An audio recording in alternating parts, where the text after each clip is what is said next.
Chapter 6. When Your Trust is Broken. Relationships, especially the ones that's bound with the vows of marriage, are sacred, and when betrayal overlaps the sanctity of the relationship, everything seems to tumble down like a house of cards. Far too many times I've witnessed firsthand how infidelity ruins relationships. However, it is not the fact that a promise was broken and dreams destroyed that is the greatest concern with infidelity.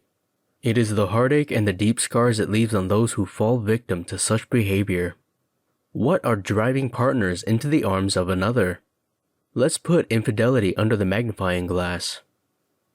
What is infidelity? Infidelity means to cheat on a spouse or a romantic partner. It is unfaithfulness that occurs when one partner engages in a sexual or romantic relationship with someone who is not a partner. By doing so, the cheating partner breaks a promise or a commitment to the other.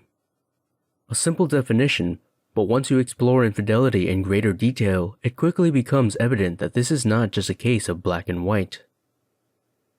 The causes contributing to infidelity.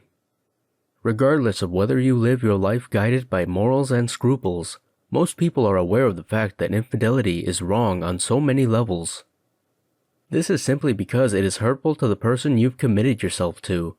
Maybe your commitment is a more formal one, meaning marriage, or simply a verbal understanding that the two of you are in a committed romantic relationship.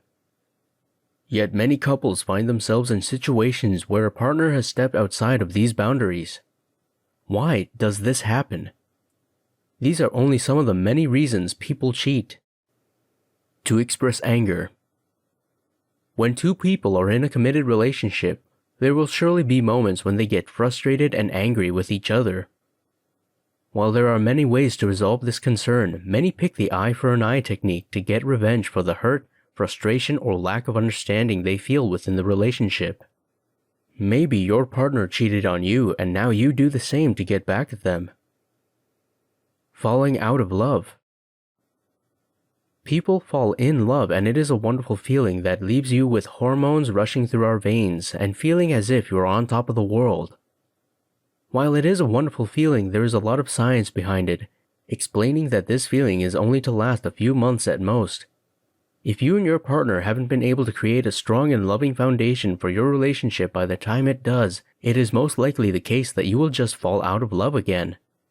It is science, and if you are not in love or in a loving relationship, then the odds exist you will fall in love again, and this time around it won't be with your existing partner. Frustration within your situation. Every relationship goes through times when it is just so much harder to stay together.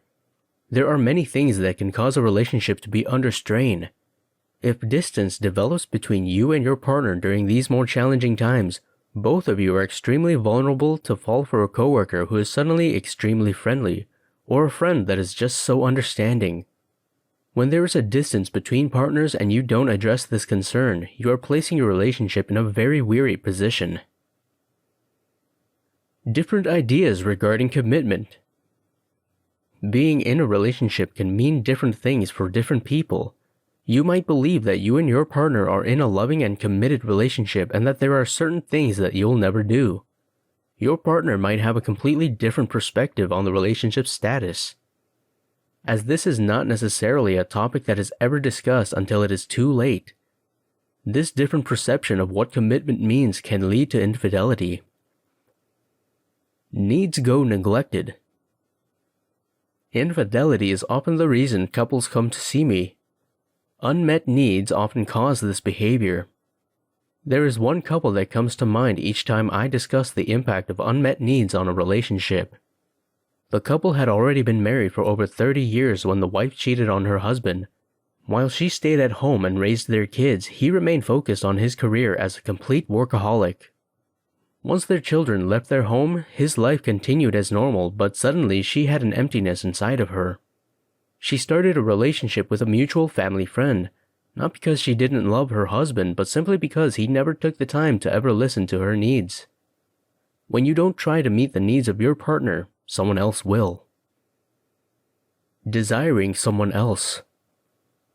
Strangely enough, from the many reasons that exist to cause infidelity, very few of them are actually related to sexual desire. People mostly cheat for different reasons than what movies often present to us. However, sexual desire remains on the list. Maybe you have sexual desires that your partner is not meeting, or that you just feel an immediate chemistry towards someone else. The search for variety. Sexual satisfaction is a very complex and unique concept. While some partners are perfectly happy having sex with the same person for the rest of their lives, others aren't. They only feel sexually satisfied when they have variety in their sexual partners. If you know this about your sexual desires, then it is best to be transparent about it towards your partner. Self-esteem can play a role. Having many sexual partners can make you feel more desirable, and it might leave you with many positive feelings. Thus, if you are struggling with a low self-esteem, having multiple sexual partners will probably make you feel better about yourself, and this then becomes the cause driving you to this kind of behavior. Narcissism. While low self-esteem can be a cause of infidelity, thinking far too much of yourself can have the same results. A narcissist is never satisfied with just having a happy relationship. They want more and will easily seek another for an extramarital relationship, or even just because the opportunity presented itself and they only think about their needs. What kind of behavior leads to cheating? If you can grasp a deeper understanding about what kind of behavior leads to infidelity, it becomes easier to be more discerning before engaging in romantic relationships, and you become more mindful of how you treat your partner. That said, I also want to point out that cheating sometimes occurs because partners have a different understanding of what cheating entails.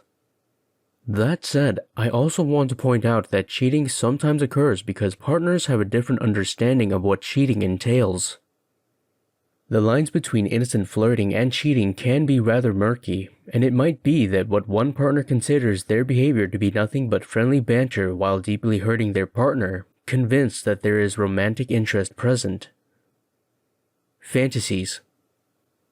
Micro-cheating is a term used to refer to minor acts of infidelity which might disturb your partner while it will not lead to anything more serious. These would be the chats with the attractive neighbor, staring too long at a beautiful lady walking down the street, or your partner fantasizing about someone else. Fantasies about others often hold the potential to upset your partner, yet many professionals agree that these are not always bad as they can give your relationship renewed interest in each other.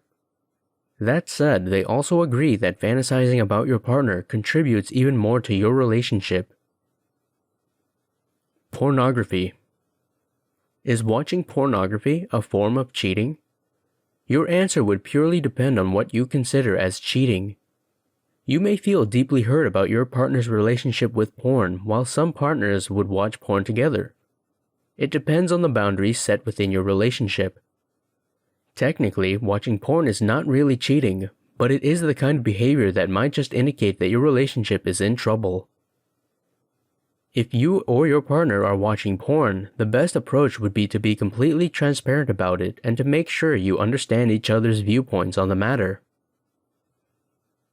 Myths about infidelity. Not everything you hear or believe about infidelity is true. Let's dig and unravel some of the most common myths about cheating. Cheating means your relationship is over. Nobody is more convinced that once your partner has cheated, your relationship is over than your best friend.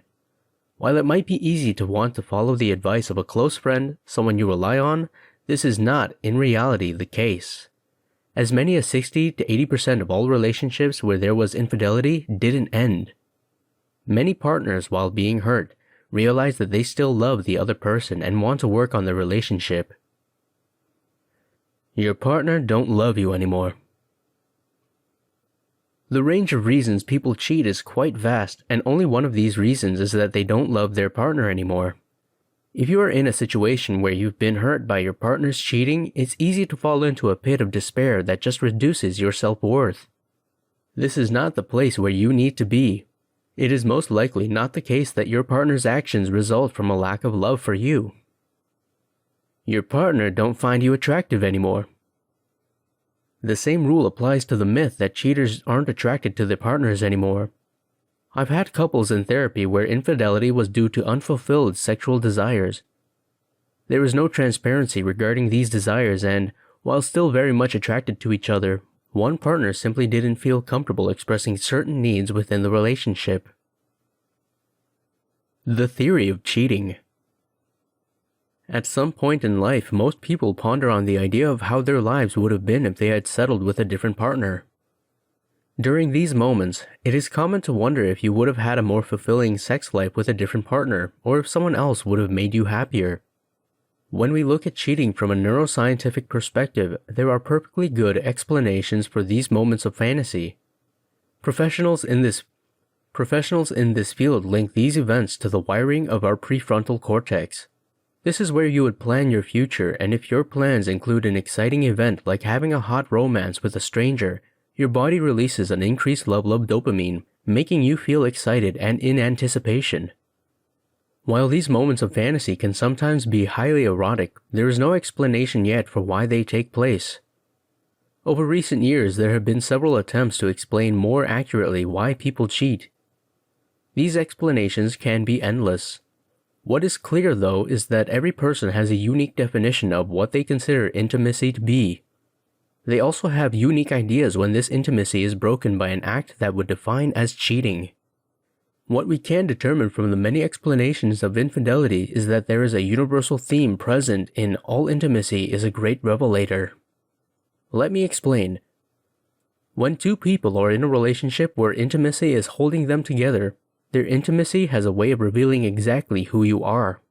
While your strengths become known, so do your weaknesses. This is a feature that might leave many people feeling in a degree of discomfort. We don't like our weaknesses to be revealed. It makes us vulnerable to criticism, something your partner can effectively use against you. Thus, it is easier to escape into a situation where we can remain an enigma, never completely disclosing who we are, nestled in a relationship that requires no plans or commitment. The desire to escape is often coupled with unfulfilled sexual desires, an emotional need for appreciation, and more. Exploring the impact of infidelity on a relationship is relatively easy. Pinpointing an exact cause is much harder as there are truly so many reasons this takes place. Signs indicating infidelity. I believe that the aspect of cheating that is hurting the most is the fact that it can go on for an extended time and you don't know about it. Many of my clients would say that they feel so foolish for not noticing what was happening right in front of them. Some might even wonder if there are signs showing that your partner is cheating or if there are things you need to look out for. There are many signs, but some signs might be completely innocent. So, if you are reading here hoping to find a specific answer, I am urging you now to not only take one sign and confront your partner with it. If you can notice a pattern in the other person's behavior, you might gain far more certainty about your position. Some of the most common signs are unusual charges to your partner's credit card. Your partner doesn't want you to do their laundry anymore. Working late regularly. Spending more time with others and not with you. Secrecy about their phones or being too open with their phones. Sudden increase in the number of gifts you get. Less or no sex. All the above are ways to hide something from you. Having an affair requires a lot of planning, not to make it happen, but to prevent it from being revealed. These are not the only signs, though. Your partner might be slow to make a long-term commitment with you. For example, you've been talking about buying a house for a long time, and when you are both financially in a position to make this purchase, and the perfect home you've always dreamed about is suddenly available, your partner is slow to react and not truly sharing your excitement. Your sex life might be completely non-existent, or you might notice a lot of new habits or changes in the way your partner is performing in bed. There is nothing wrong with a newfound interest in looking your best, but if your partner's obsession with their appearance is becoming overbearing, you might want to find out why or for whom. This is especially the case if this desire to change their appearance also includes their underwear. Regardless of what you say, you just don't seem to get your partner jealous even if someone is flirting with you openly in plain sight. Sudden change in behavior is another sign. Your partner might have lost interest in family gatherings, meeting up with friends, or attending any type of events where you would normally both be present. When someone is cheating, they are essentially living a double life. Keeping these two lives separately will bring about many changes in their behavior. Thus, don't let one thing that bothers you cause unnecessary stress in your relationship, but always trust your gut. If your gut feeling is that something is wrong, be more attentive and take notice of any changes in behavior. A final word. When cheating takes place in a relationship, you are looking at a highly complex matter. The reasons people cheat, the impact it has on relationships, and even the extent to which partners would go to hide their infidelity is rather vast. What is for certain is that in every relationship in which infidelity took place, there is an immense amount of hurt and heartache. In the next chapter, we'll explore how you can overcome this pain.